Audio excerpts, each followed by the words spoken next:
안녕하세요. 반자칭 영어학습 전문가 상변승입니다. 오늘은 두 종류의 강사들에 대한 이야기를 해보도록 하겠습니다. 이게 완전히 클리어컷한 것은 아닐 수도 있어요. 완전히 잘릴 수 있는 부분은 아닐 수도 있지만 성향적으로 그런 두 가지의 분류가 가능합니다. 첫 번째는 이런 강사들이 있습니다. 학생들이 원하는 것을 해주는 강사예요. 두 번째 강사는 학생들에게 필요한 것을 해주는 강사입니다. 이게 좀 다른 거예요. 학생들이 원하는 것을 해주는 강사는 이런 거예요. 학생들은 뭘 원하느냐? 학생들은 공부하기 싫어하죠. 가능한 적은 것을 가르치는 강사들이 있습니다. 그리고 학생들은 어려운 거 싫어하잖아요. 그러면 쉬운 것만 가르치는 강사들도 있습니다. 그리고 학생들은 뭔가 스킬을 원합니다. 그러니까 스킬이라고 하는 것은 무슨 비법 같은 거예요. 우리 그러잖아요. 암 걸린 환자들도 암을 쉽게 나을 수 있는 비법이 없을까를 당연히 찾는 것이고요. 그리고 어떤 문제에 봉착하게 되면 이거를 해결할 수 있는 무슨 묘안이 있지 않을까라는 생각하는 것은 당연한 이치입니다. 학생들도 마찬가지예요. 우리가 원하는 것은 경제성이죠. 그러니까 가장 적은 노력을 해서 가장 큰 효용을 얻는 것을 원합니다. 그러니까 가장 적은 노력을 해서 가장 큰 효용을 얻는다.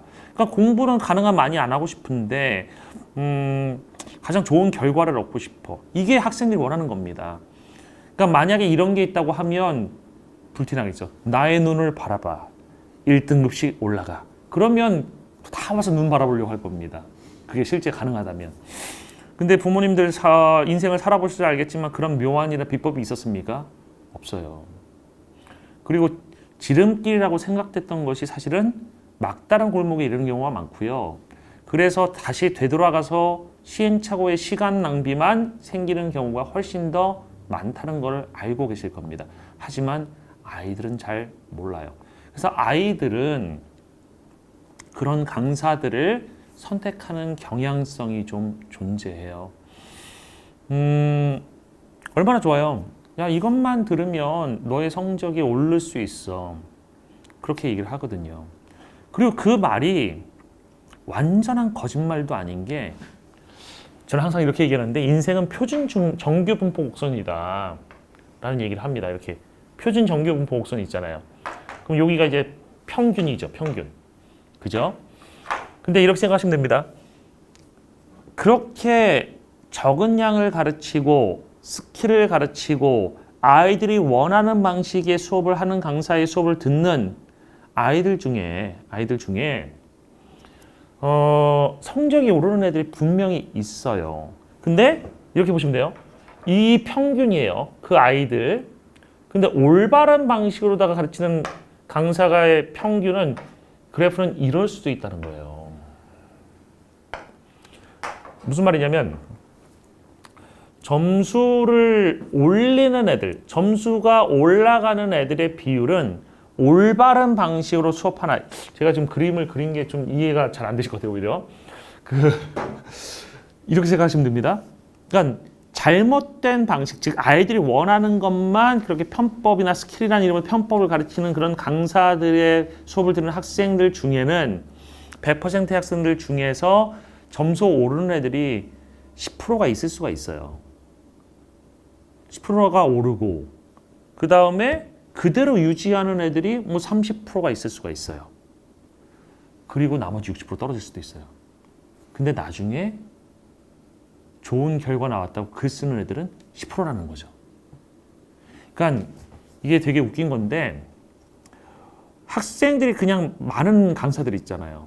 그러니까 학생들을 10만 명 가르치는 강사가 있고 학생들을 10,000명을 가르치는 강사가 있다고 생각해보세요. 10배 차이입니다. 근데 그 10만 명 중에서 성적이 오른 애들은 10%다. 라고 하면 10만 명의 10%, 1000명인가요? 10만 명의, 잠시만요. 10만 명의 10%면 10,000명이죠.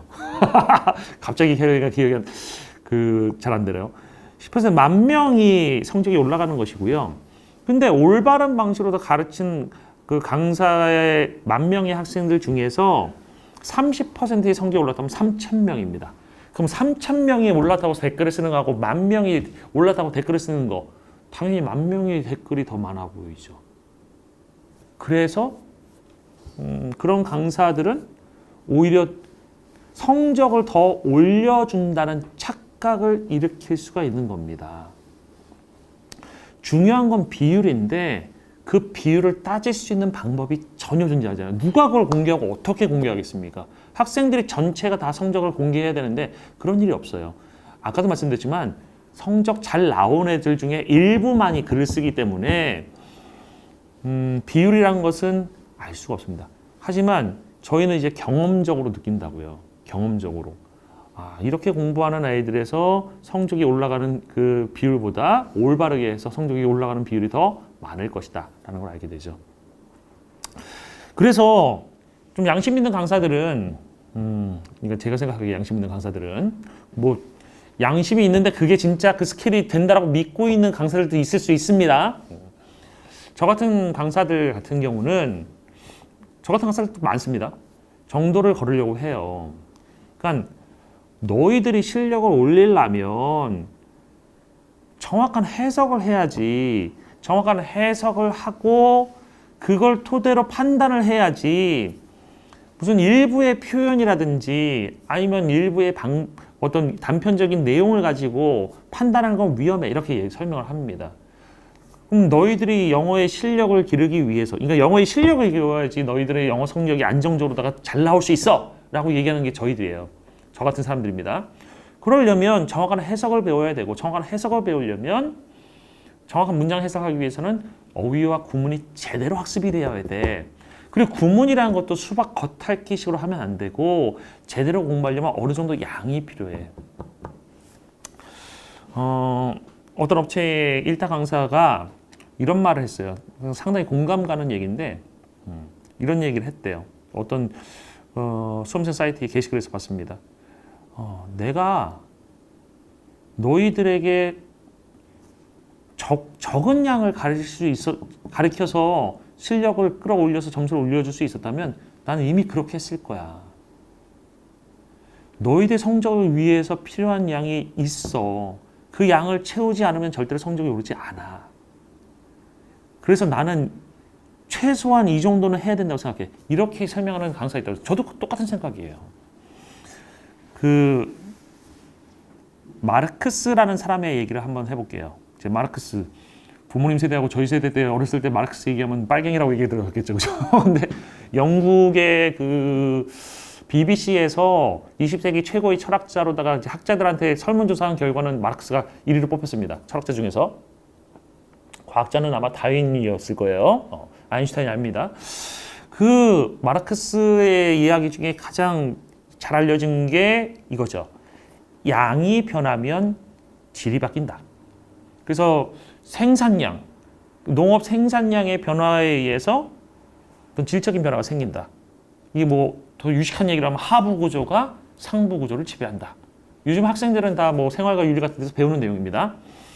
그런 거죠. 그러니까 예를 들어서 뭐 예전에 수렵 채집인일 때는 먹고 살기가 바쁘니까 나 먹고 살기도 바쁜데 무슨 계급이 있고 무슨 계층이 생기고 그러겠습니까? 근데 이제 이 생산물이 많아지고 잉여물이 생기니까 이 남은 거를 차지하려고 하는 욕심을 가진 존재들이 생기고 그러다 보니까 권력과 계층이 생겨나기 시작했다. 이런 식의 설명이에요. 근데 이런 뭐 사회를 설명하는 방식으로서 뿐만 아니라 이 마르크스의 그 내용은 공부 같은 데도 적용될 수 있어요. 제가 어떤 책을 봤는데 거기서 그런 얘기 써 있었던 것 같아요. 수면제 하나를 먹으면 잠이 온다. 수면제를 100개로 쪼개서 그 하나를 그 한 조각을 먹으면 잠이 오지 않는다. 그러니까 양이 바뀌니까 효과가 없어지는 거죠. 양이 너무 줄으니까 효과가 없는 겁니다. 수면제라는 양이 되려면 하나를 필요한데 100분의 1을 쪼개면 그만큼의 그 효력이 전혀 나지 않는다는 거죠. 그 수면제를 한 번에 100알을 먹으면 죽죠. 극약으로 바뀌는 겁니다. 그래서 양이 바뀌면 질이 바뀐다라는 설명으로 가장 많이 쓰이는 예가 그겁니다. 똑같습니다. 공부도. 양이 채워져야 돼요. 양이 채워져야지 질적인 변화, 실력의 변화가 생기는 겁니다. 근데 아이들이 그 사실을 몰라요. 양을 조금 가지고 가도 질적인 변화가 생길 거라고 착각을 합니다. 절대 이루어질 수 없습니다. 약간 자연법칙 비슷한 겁니다.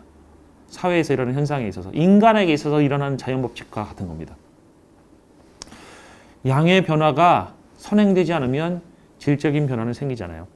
부모님도 그 말씀 들으셔서 빅데이터라는 거 들어보셨죠? 빅데이터. 기존의 데이터와 빅데이터의 차이점이 뭐냐를 설명하는 글이 EBS에 나온 적이 있어요. 그 글도 재밌게 읽었었는데 어떤 내용이냐면 이런 거예요. 옛날에 동굴의 벽화에 말그림이 있었대요. 근데 그 동굴의 벽화에 있었던 말그림과 피카소가 그린 말그림과 그 다음에 말의 사진은 본질적으로 똑같다는 거죠. 그냥 정지된 이미지예요. 근데 이 말의 그림을 1초에 24장을 돌리게 되면 이건 더 이상 정지하지 않는 것이 된다는 거죠. 1초에 24장이 움직이는 거. 지금 어머님들 보시고 계시는 유튜브는 아마 1초에 60장이 돌아가게 될 겁니다. 1초에 60장. 24장만 1초에 돌아가도 그러니까 1초에 24번 바뀌는 거죠. 모습이 조금씩 바뀌어도 움직임이 느껴지고요. 유튜브의 기본 화면은 30장입니다.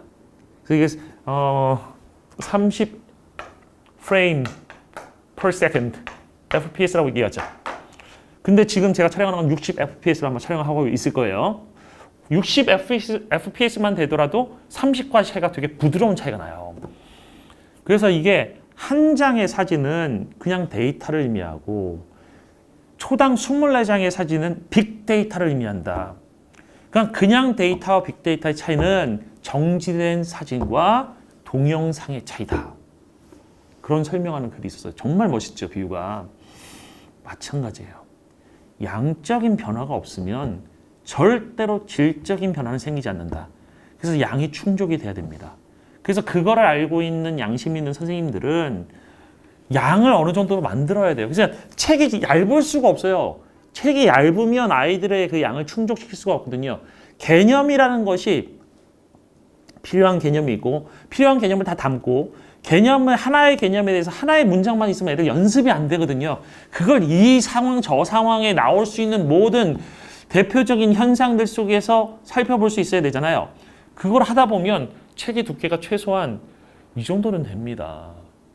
그러니까 제가 그 가르치는 기본적인 구문이 첫 번째 책이 한 두께가 한 1.5cm, 1.7cm 정도 되는 것 같고요. 두 번째 책이 한 1cm 정도가 됩니다. 이 두 권이 합치면 제가 가르치는 영어의 기본적인 구문 개념이 완성이 돼요.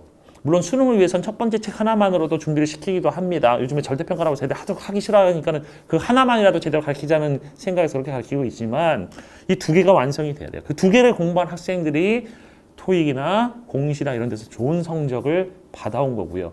그게 입소문이 나서 제가 지금까지 이렇게 유지를 하고 있는 겁니다. 저는 무슨 홍보라든지 이런 걸 잘 할 수 있는 방법을 잘 모르고요.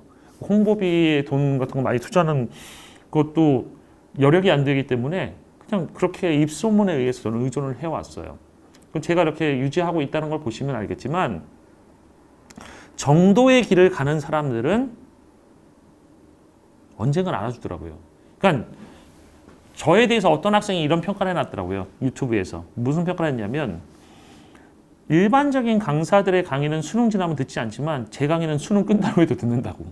수능 끝나고 영어 할 일이 있으면 또다시 들어온다고. 실제로 유튜브에 보면 그런 댓글 되게 많아요. 제가 선생님한테 뭐 예전에 어디서 영어를 배웠는데요. 지금 토익을 공부할 때 다시 왔어요. 이런 학생들 되게 많습니다.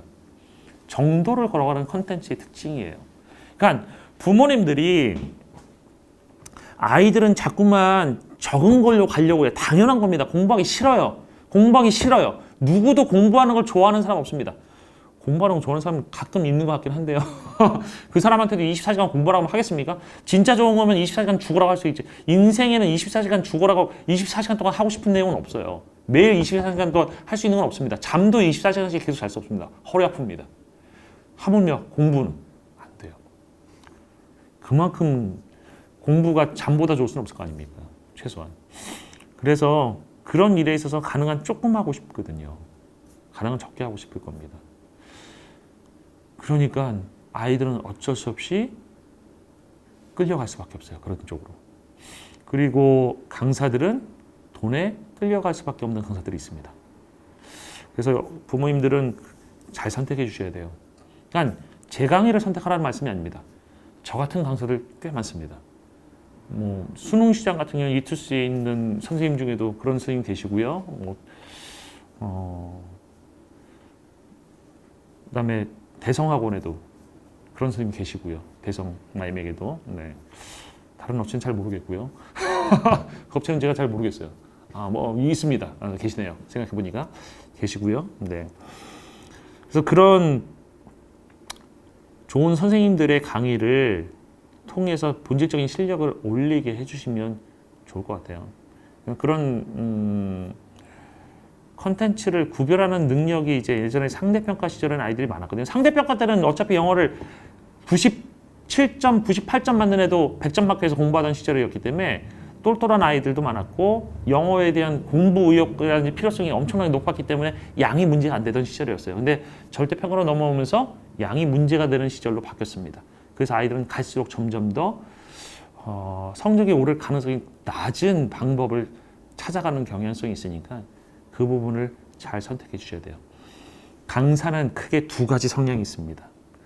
아이들이 원하는 것, 아이들에게 도움이 되지 않는 것, 얼마 도움이 되지 않는 것, 도움이 거의 되지 않는 것을 알면서도 아이들이 원하는 걸 해주는 강사들, 단편적인 스킬을 가르치는 강사들, 이런 강사들이 있고, 아이들의 미래를 위해서 아이들이 진짜 실력을 키워서 좋은 성적을 안정적으로 받기 위해서 필요한 것을 정성껏 충분히 가르치는 강사들이 있다는 것을 아시고요.